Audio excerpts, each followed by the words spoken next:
আজকে নবম ও দশম শ্রেণীর ফিনান্স অ্যান্ড ব্যাংকিং বইয়ের একাদশ অধ্যায়ে ব্যাংকের আমানত সম্পর্কে আলাপ করব। প্রথমে আমরা ব্যাংক আমানতের ধারণাটা নিয়ে আলাপ করব। তোমরা অবশ্যই জানো ব্যাংক ব্যবসায়ের তহবিলের মূল উৎস হচ্ছে আমানত। মানে ব্যাংক জনগণের কাছ থেকে বা গ্রাহকের কাছ থেকে বিভিন্ন হিসাবের মাধ্যমে, বিশেষ করে চলতি, সঞ্চয় এবং স্থায়ী হিসাবের মাধ্যমে আমানত গ্রহণ করে তার তহবিল গঠন করে।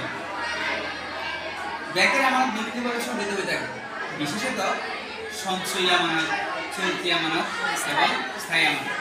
সঞ্চয়ী আমানতের ক্ষেত্রে গ্রাহককে কম হারে মুনাফা দেওয়া হয়, চলতি আমানতের ক্ষেত্রে কোনো প্রকার মুনাফা দেওয়া হয় না, অন্য সুবিধা দেওয়া হয়। আর স্থায়ী আমানতের ক্ষেত্রে বেশি বেশি লাভ দেওয়া হয় গ্রাহককে, এমনকি স্থায়ী আমানতের একটা নির্দিষ্ট মেয়াদ থাকে 5 বছর 10 বছর।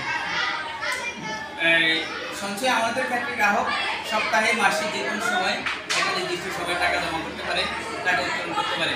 আগে তো বললাম চলতি হিসাবের ক্ষেত্রে গ্রাহককে ব্যাংক কোনো প্রকার মুনাফা দেয় না, তবে চলতি হিসাব গ্রহীতা বিভিন্ন সময়ে টাকা উত্তোলন করতে পারে। সকালে টাকা জমা দিলে বিকেলেও টাকা উত্তোলন করতে পারে, তবে চলতি হিসাব গ্রহীতা থেকে ব্যাংক অতিরিক্ত চার্জ কর্তন করে। চলতি অ্যাকাউন্ট হোল্ডার বা একজন গ্রাহকের যদি চলতি হিসাব থাকে, সেক্ষেত্রে তিনি তার আমানতের এগেনিস্টে আমানতের বিনিময়ে অতিরিক্ত ঋণ পেয়ে থাকে। আজকে আমরা এই ব্যাংক আমানতের উদ্দেশ্য এবং গুরুত্ব নিয়ে আলাপ করব। ব্যাংক আমানতের 3 প্রকারের উদ্দেশ্য থাকে। কয় প্রকারে? 3 প্রকারের।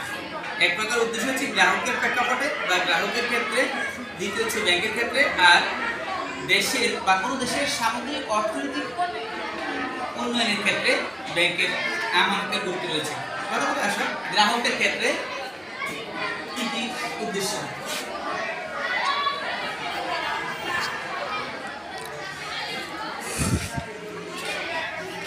গ্রাহকের ক্ষেত্রে ব্যাংক আমানতের বিভিন্ন প্রকারের উদ্দেশ্য আছে। গ্রাহকের অর্থের নিরাপত্তা প্রদান করে, ব্যবসায়িক লেনদেনে সহায়তা করে, ঋণের সুবিধা দেয়, ঝুঁকিবিহীন বিনিয়োগ, সেবা অর্জন, অতিরিক্ত অর্থের প্রয়োজন মেটানো। প্রথমত আসো গ্রাহকের ক্ষেত্রে অর্থের নিরাপত্তা কীভাবে দেয়।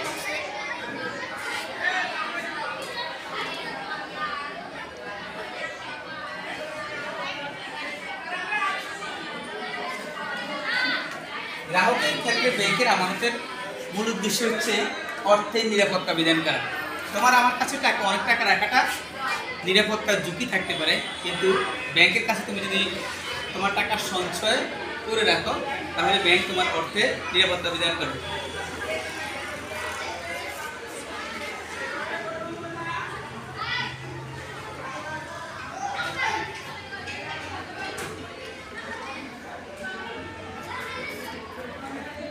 তুমি যদি ব্যাংকে আমানত করো, তাহলে ব্যবসায়িক লেনদেন করতে সুবিধা হয়। ব্যাংক নগদ অর্থ এবং বিভিন্ন ব্যাংকিং পণ্যের মাধ্যমে ব্যবসায়িক লেনদেন সম্পন্ন করে, যেমন চেক, বিনিময় বিল, বাটাকরণ, ব্যাংক ড্রাফট ইত্যাদি। তৃতীয়ত আসো ঋণের সুবিধা।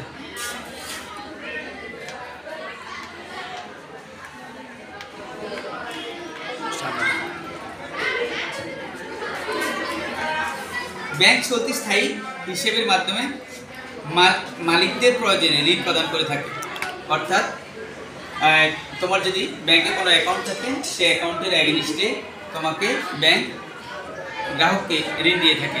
সে ফলে এই সুবিধা পাওয়ার উদ্দেশ্য ব্যাংক হিসাব খোলা প্রয়োজন। শুধু আসো ঝুঁকিবিহীন বিনিয়োগ।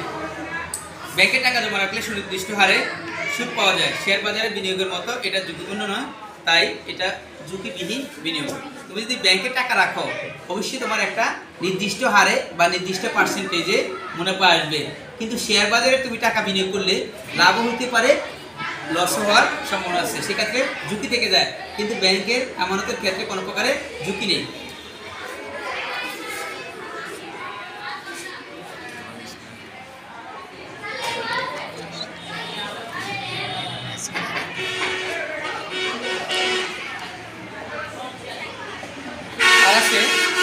সেবা অর্জন। হিসাব খোলার কারণে ব্যাংক তার গ্রাহককে নানাবিধ সেবা প্রদান করে, যা হিসাব খোলার জন্য অনুপ্রেরণা হিসেবে কাজ করে। ব্যাংকে যদি তোমার একটা হিসাব থাকে, ব্যাংক নানা প্রকারের তোমাকে সেবা দিয়ে থাকে। তোমার অর্থের নিরাপত্তা দেয়, বিভিন্ন প্রকারের চেক দেয়, হুন্ডি দেয়, তারপরে পে অর্ডার ইস্যু করে, সেক্ষেত্রে তোমাকে ব্যাংক বিভিন্ন প্রকার সেবা দেয়। অতিরিক্ত অর্থের প্রয়োজন মেটানো।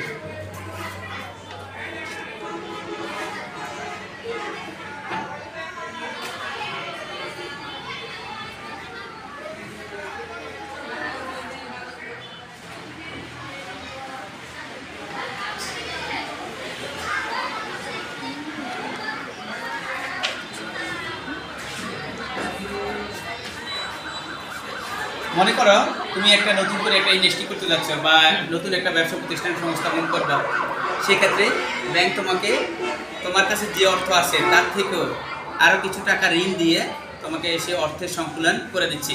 তাহলে গ্রাহকের দৃষ্টিকোণ থেকে মোটামুটি এগুলো হচ্ছে ব্যাংক আমানতের উদ্দেশ্য। এখন আসো ব্যাংকের ক্ষেত্রে কি উদ্দেশ্য আছে। ব্যাংকের ক্ষেত্রে প্রধান যে উদ্দেশ্যটা সেটা হচ্ছে তহবিলের মূল উৎস। আমি আগে বলছিলাম ব্যাংক মূলত পরের ধনে খুদদারি করে। ব্যাংক অন্যের টাকায় লেনদেন করে, অন্যের টাকায় তার ব্যাংকিং কার্যক্রম করে। অর্থাৎ তার যে বিশাল একটা 5 কোটি 10 কোটি 50 কোটি টাকার তহবিল আছে, এই তহবিলটা সে গ্রাহকের কাছ থেকে বিভিন্ন হিসেবের মাধ্যমে সঞ্চয় করে আমানত গ্রহণ করা, সে তার তহবিলের উৎস ঠিক করে। দ্বিতীয়ত হচ্ছে বিনিয়োগ।